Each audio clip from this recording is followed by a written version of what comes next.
ইবতেদায়ী মাদ্রাসা শিক্ষকদের ওপর হামলায় জড়িত পুলিশ সদস্যদের বিচার দাবি করেছেন আন্দোলনরতরা।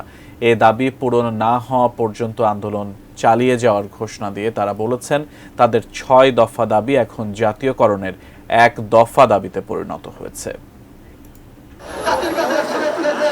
রোববার থেকে শাহবাগ এলাকায় অবস্থান ধর্মঘট কর্মসূচি ইবতেদায়ী মাদ্রাসা শিক্ষকদের।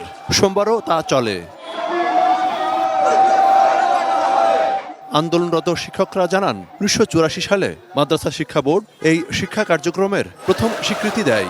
এরপর মাদ্রাসা শিক্ষকদের চাকরি জাতীয়করণের দাবি জানানো হলেও সব সরকারের আমলেই তা আশ্বাস পর্যায়ে রয়ে গেছে। মাদ্রাসা শিক্ষা বোর্ড থেকে রেজিস্ট্রেশন দেওয়া হয়েছে, শিক্ষকদের সকল প্রাইমারির সাথে আমাদের একই সময় রেজিস্ট্রেশন দেওয়া হয়েছে। প্রাইমারিগুলো জাতীয়করণ করা হয়েছে, এগুলো করা হয় না। এখন আমাদের দাবি একটাই, যে আমাদের স্বতন্ত্র ইবতেদায়ী মাদ্রাসা সরকারি প্রাথমিক বিদ্যালয়ের ন্যায় জাতীয়করণ করতে হবে। সিল্কোর সিল্ক অ্যান্ড শাইন, যাতে আছে আর্গান অয়েল ও ওট প্রোটিনের গুডনেস, যা আপনার চুলকে রাখে হেলদি অ্যান্ড শাইনিং। এখন সারা দেশে প্রায় ৯,০০০ ইবতেদায়ী মাদ্রাসায় শিক্ষক কর্মচারী আছেন প্রায় ৫০,০০০। এর মধ্যে মাত্র ১৫১৯টি প্রতিষ্ঠানের শিক্ষকরা নামমাত্র সম্মানই পান, আর অন্যরা কিছুই পান না। কোনো বেতন কোনো কিছুই পাই না, শুধু বই দেওয়া হয় আমাদের।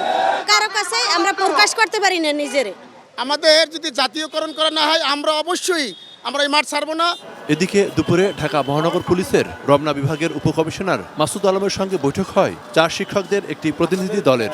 গতকালকে ঘটনা তো ঘটে গেছে, ওনারা জানেন এটা কিছু মিসআন্ডারস্ট্যান্ডিং ছিল, তাদের পক্ষ থেকে বাড়াবাড়ি ছিল, আমাদের পক্ষ থেকে হয়তো কিছু বাড়াবাড়ি ছিল।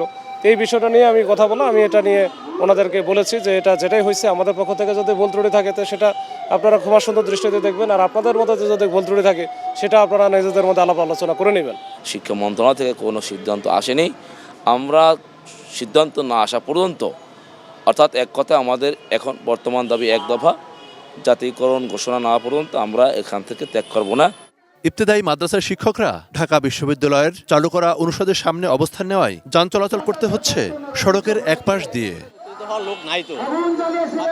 চাকরি জাতীয়করণের দাবিতে গত ১৯ জানুয়ারি থেকে আন্দোলন করে আসছিলেন তারা।